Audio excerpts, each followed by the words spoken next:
Hello everyone, I'm Dr. Nicholas Murray, radiologist at Vancouver General Hospital, University of British Columbia in Canada. Today we're going to talk about the traumatic bowel and mesenteric injuries. Specifically, the learning objectives are to recognize the CT signs of traumatic bowel and mesenteric injuries, and of course to recognize the pearls and pitfalls in evaluating patients with suspected traumatic bowel and mesenteric injuries. Here's the plan. We're going to start with a short quiz, 5 questions quiz. Then I'm going to talk about the findings, and I'm going to show different cases to illustrate these CT findings. And we're going to come back at the end with the answers for the initial first 5 questions. Let's start with a quiz. Question 1. True or false? All mesenteric and bowel injuries should be evaluated by surgery. True or false? Question 2. What is the most sensitive sign for traumatic bowel and mesenteric injuries? Is it A, free air, B, free fluid, C, mesenteric stranding, or D, bowel wall thickening? Question 3. Which injuries can happen with the lowest force level?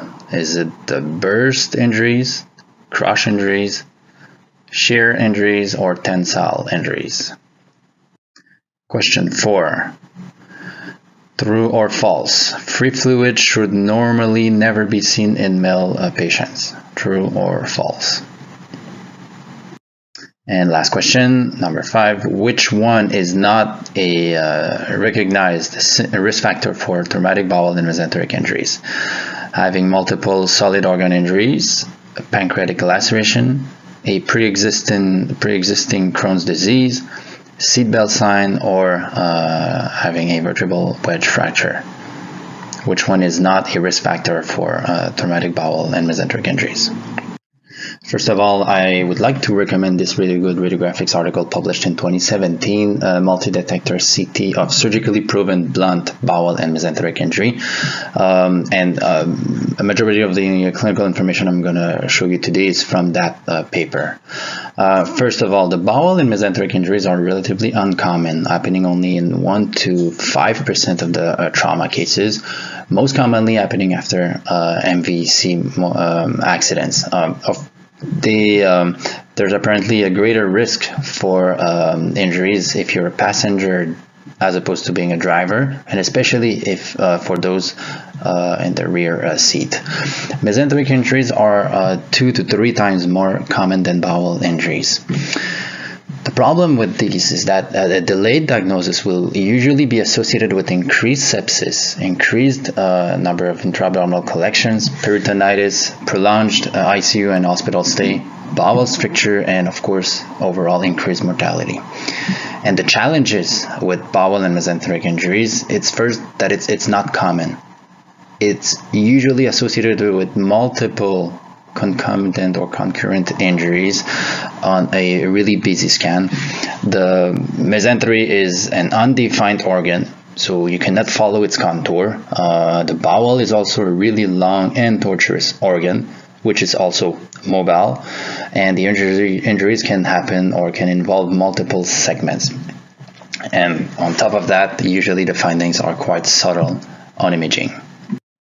The bowel injuries will most commonly affect the small bowel in 67% of the time, followed by the colon in 20% and duodenum in 8%, and less commonly will involve the appendix, stomach, and rectum. The CT diagnosis of TBMI presents a relatively variable sensitivity and specificity between 80 to 95% and 50 to 99% respectively. The non-recognized TBMI will be the most frequent cause of delayed laparotomy after trauma, and the diagnostic delay will have a significant impact on prognosis and mortality, especially if the diagnosis is delayed by more than 24 hours. And usually the questionable radiologic or clinical findings should be closely observed, and repeat CT should be recommended in 24 to 36 hours with oral contrast administration, and a repeat CT can alter management in up to Three types of mechanisms can cause bowel injuries, specifically the shearing injuries associated with rapid deceleration, and the shearing forces will be more pronounced at the location where the bowel is fixed, especially at the ligament of Treitz, at the ileocecal valve, and also at the sigmoid colon junction. The crush injuries, on the other side, will be associated with compression of the small or large bowel against any solid structures, for example, the bone structures. Usually, most commonly associated with seat belt across the abdomen, and or, for example, the impact against the steering wheel or the dashboard. The burst injury, finally, are associated with an increased intraliminal pressure that will cause perforation of the bowel.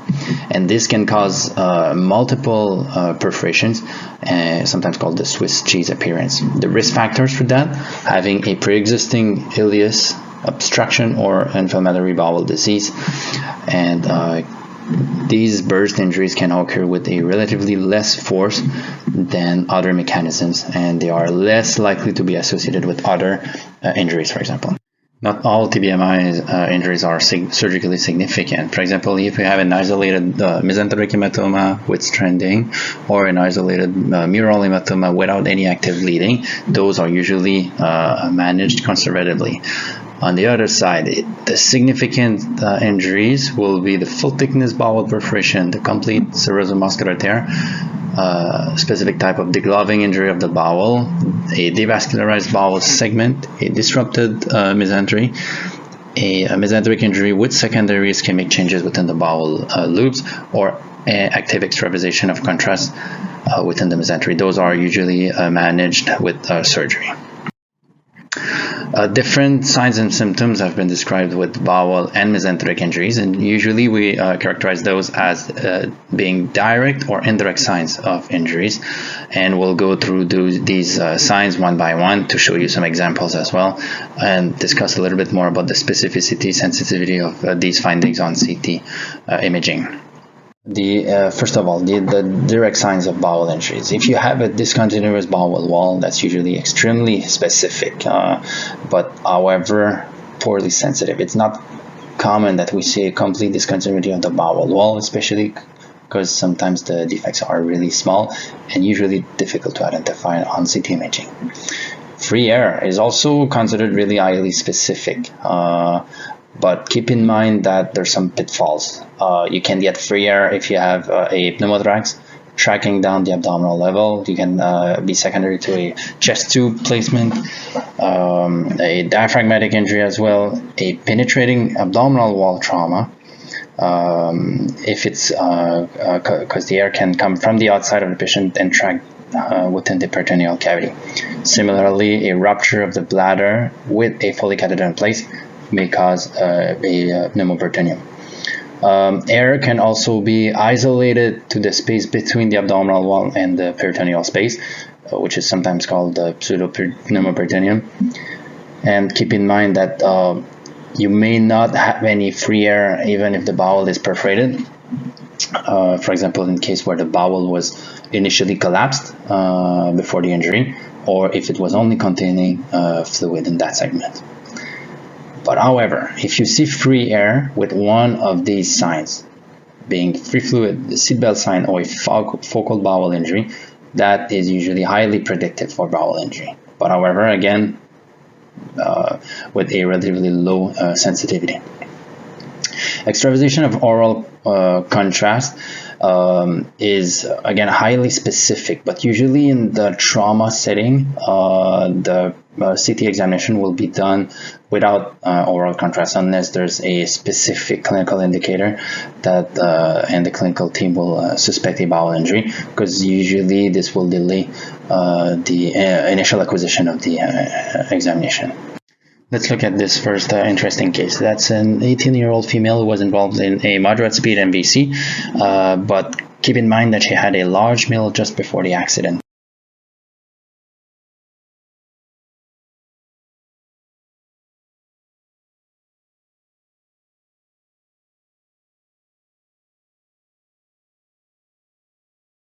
As you probably saw on the CT, there's a lot of free air and free fluid within the intraperitoneal cavity. And in addition, the stomach is extremely distended by a really heterogeneous content. And the content within the stomach and outside the stomach is of similar attenuation. In addition, you have a direct signs of bowel perforation where a large gap is seen in the proximal aspect of the lesser curvature of the stomach. On surgery, the patient had a large gastric perforation that was primarily repaired. Indirect signs of bowel injury, you have to look for the bowel wall enhancement. If it's abnormal, it will usually be associated with 90% specificity for diagnosis of bowel injury. But keep in mind that the shock bowel can give you abnormal enhancement, but it's usually more diffuse within the abdomen. And look for the associated signs of a flattened IVC and abnormal increased adrenal enhancement. A second sign that has been described is the Janus sign, where you can see within a same bowel segment an area of normally enhancing and abnormally enhancing bowel loop, and such as in this example here, where the abnormal bowel wall enhancement is just close to the area of a normal enhancement. For example, in this case of a 25-year-old male patient who was involved in an MBC, a lot of vascular injuries within the abdomen, with a small area of active extravasation, fat stranding as well here. And if you look on the coronal plane, you have two adjacent small bowel loops, one being abnormally hypo-enhancing compared to the normal bowel loop adjacent to it. And using dual energy CT, you can highlight this difference in attenuation or enhancement by loading up your iodine overlay maps, and you see that there's a relative lack of iodine within the involved bowel loop. And this difference in attenuation is also exaggerated at low KEV imaging, in this case 40 kV compared to the regular 120 kVp imaging normally obtained in trauma cases. For suspected bowel injuries, look also at the bowel wall thickening. Abnormal thickening has a specificity of 90% for bowel wall injury, although not really sensitive.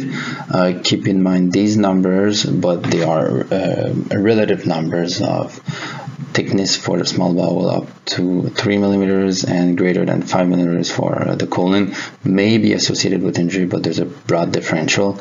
Again, look to see if the involvement is more focal, which can suggest a contusion or a bowel wall hematoma, or if it's more diffuse, and in this case also keep in mind the shock bowel appearance. Free fluid, that's the most common, the most sensitive sign of bowel wall injury, present in more than 90 to 100% of the cases, but again, extremely non-specific. Important fact to remember, up to 3 to 5% of the male patients may have a small amount of simple pelvic free fluid, usually associated with the aggressive IV repletion. And you have to evaluate the amount of fluid, but also the attenuation. If it's simple, it's less concerning. If the attenuation is higher than 20, 25, 30 HU, then you're suspecting more blood in this case, which is more indicative of a bowel or mesenteric injury, if there's no other solid organ injury.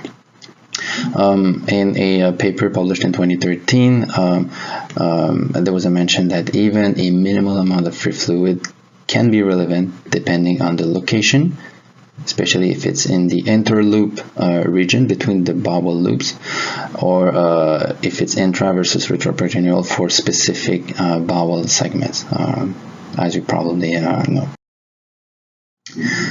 Indirect signs for bowel injury, look at the mesenteric stranding, not really specific and not really sensitive as well, more intermediate in both sensitivity and specificity. And you know this sign, you just have to look for the stranding within the mesenteric fat. Keep in mind that some pre-existing medical conditions can cause stranding, such as the typical paniculitis, or prior trauma or infarction can also give you this appearance. Case number 2. Let's look at this 26-year-old female patient who was stabbed in the left anterior abdomen.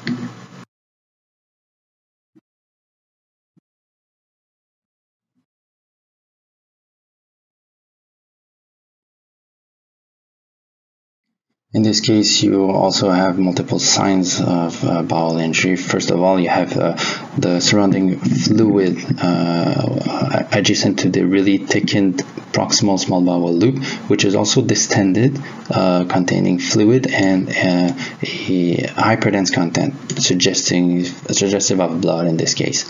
In addition, you have a small focus of hyperattenuation, indicative of an area of active extravasation of contrast, and you have also a focal area of abnormal bowel wall enhancement with transmural defect, suggestive of a penetrating injury. And that was also better seen on the coronal and sagittal images, where you have your focus of active extravasation of contrast within your area of transmural bowel wall defect.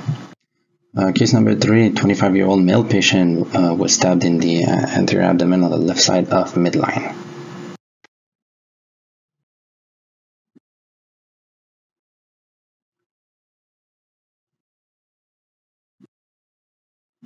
So in this case, you have your stab wound in the left anterior abdomen, where a skin defect is seen and partial herniation of a short segment of small bowel.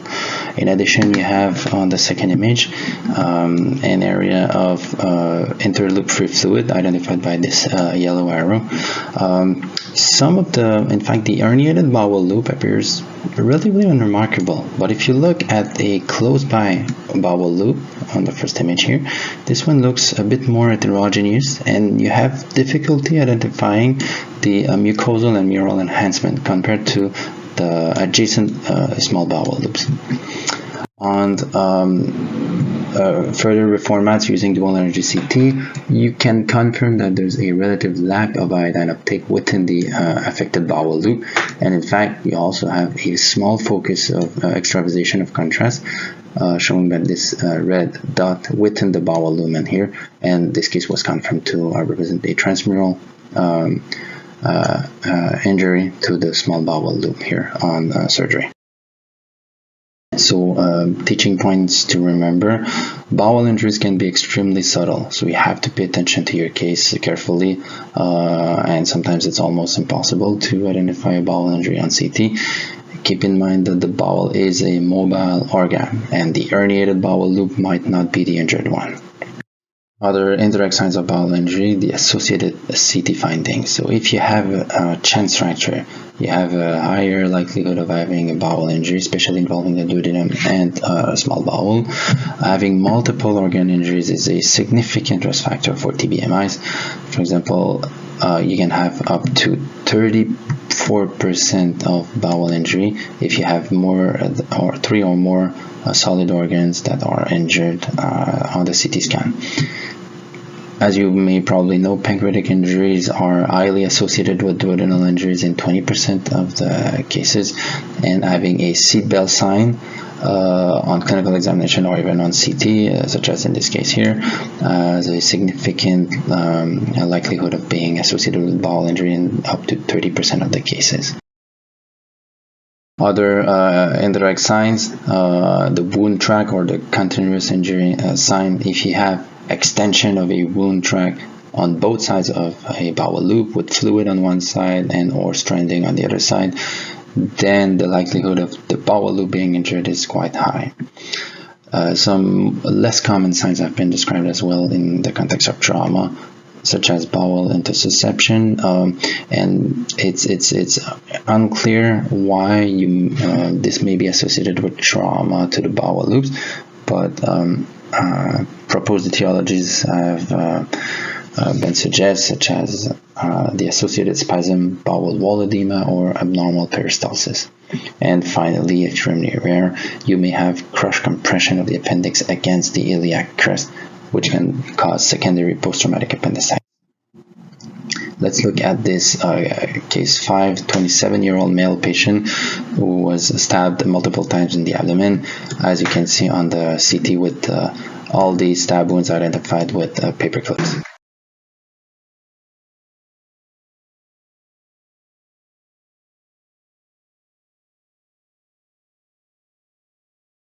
This is a perfect example to show the relative limitations of CT in diagnosing TBMI. In this case, multiple stab wounds were noted in the right upper quadrant, although even in retrospective, absolutely no injuries were noted in the gastric wall. However, at surgery, a large gastric perforation was noted and primarily repaired. If we move on to the mesenteric injuries, we have the direct signs. If you see vascular bleeding within the mesenteric vessels, that is usually associated with a quite high specificity of injuries. Abrupt termination, of course, again, really high specificity with mesenteric injuries. However, sensitivity is quite low for both of these signs. So bleeding and complete lack of opacification of a mesenteric branch are usually better seen on the reconstructed MIP images to see the full length of the involved vessel in one plane. Active extravasation of contrast on the other side is extremely specific. If you see active extravasation of contrast, it's usually the strongest indicator of a surgically significant injury within the mesentery. On the other side, the indirect signs, having a mesenteric hematoma, quite specific, mesenteric stranding, not really specific and not really sensitive, as I said before. Pre-existing conditions such as mesenteric paniculitis can give you the same appearance. So again, not really specific for a traumatic injury to the bowel or mesentery. Free fluid, as we said, it's also extremely sensitive but not specific, and if you have secondary changes within the bowel, drained or supplied by the mesenteric region, then you have a high likelihood of having a mesenteric injury as well. Case number 7. This is a 58-year-old male patient who was involved in a high-speed MVA. So in this case, you have the perfect example of a slam dunk mesenteric injuries with mesenteric hematoma, active extravasation of contrast, and even fat stranding. The bowel loops within the involved segments are abnormal with surrounding stranding and also a mild wall thickening. And these findings are highly positive, highly significant for both the mesenteric and bowel injuries that should be managed surgically. Case number 6. This was a more trickier case. A 28-year-old male patient was involved in a work-related accident when a 350-pound block fell on his body.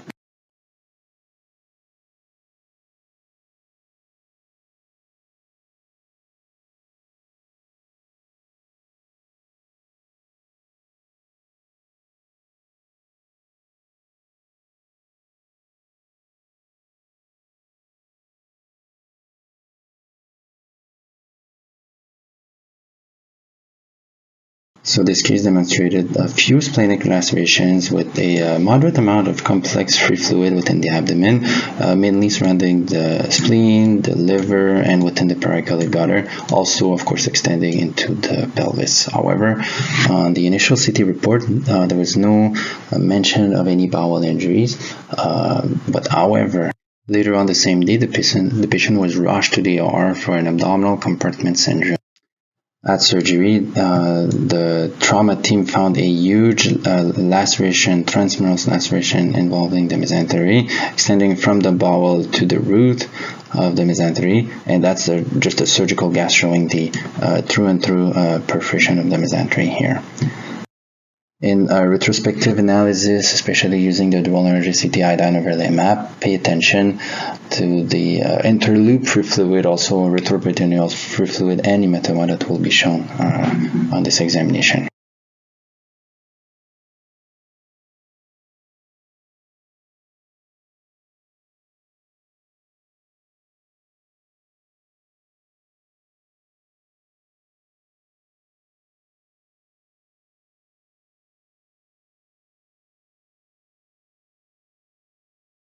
Looking retrospectively at this CT angiogram study of the abdomen, if you focus on the left side of the abdomen, you'll see that there's a short segment of occluded SMA branch that can be seen on the axial images, however, way better seen on the coronal MIP images, especially since it's occluded from the origin. So it's hard to follow a vessel that is occluded right from the origin.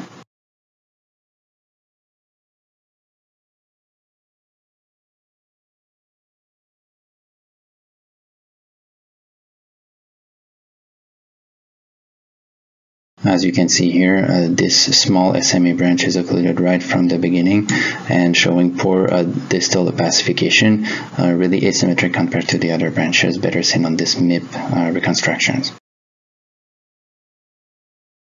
And just selected images of the same case here showing the occluded SMA branch, and in retrospective you could probably see that the mesenteric fat here is disrupted in two pieces with a transmural mesenteric defect here that was later on seen at surgery.